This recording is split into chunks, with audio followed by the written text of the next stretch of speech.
Hi, I'm Rick Kaler. Thanks for joining me. For a lot of Americans, one painful lesson of 2020 has been a first-hand demonstration of the importance of having an emergency fund. Yet, knowing such a reserve matters is really a far cry from actually creating one. According to Bankrate, 72% of Americans don't have an emergency fund with enough money to fund 6 months of living expenses.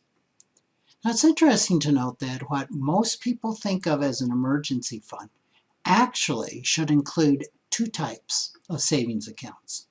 One is what I'll call the big expenses fund. This is for expenses too large to cover out of your monthly cash flow. We know that these expenses are going to happen. We just don't always know when. Now, these expenses would include things like annual health insurance, deductibles, vacations, gifts, home maintenance, and repairing or replacing vehicles. The second savings reserve is the emergency fund. This covers just two categories of financial calamity: a job loss or a large medical cost that's beyond insurance deductibles that are not covered by insurance. Only about 1 in 4 or 5 Americans were able to rely on an emergency reserve to help them through the recent pandemic. I suspect many of those without such a fund would agree that they should have one. Why doesn't that knowledge translate to action? Well, some workers barely managing to cover essential expenses likely don't see a way to create an emergency fund. But for those with higher incomes, I suspect the reasons are more complicated. I would suggest that the problem is found in the should.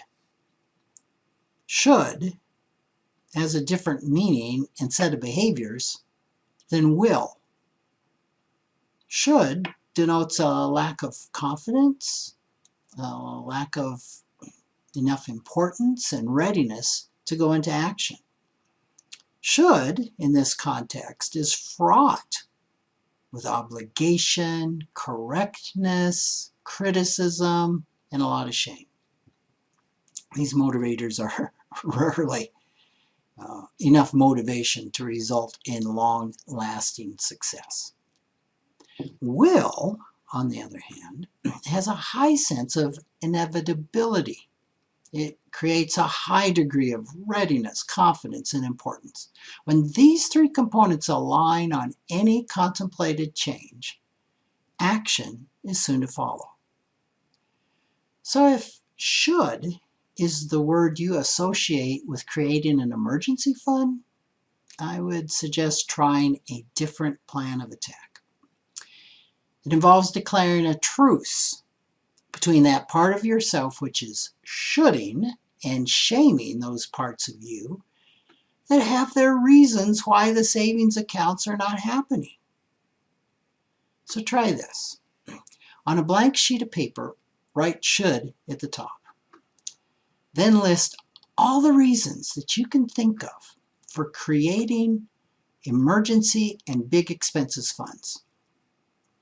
List why they are important, why the timing's right, why you have the confidence, and any other reason you can think why this should be done. Don't censor yourself. Write down every thought that comes up, logical or illogical. When you're all done with that, take another sheet of paper and write should not at the top. Then list all the reasons against creating these savings accounts, why they are unimportant, unnecessary, why you don't have the confidence to act, or all the reasons that you're not ready to do this or can't do it.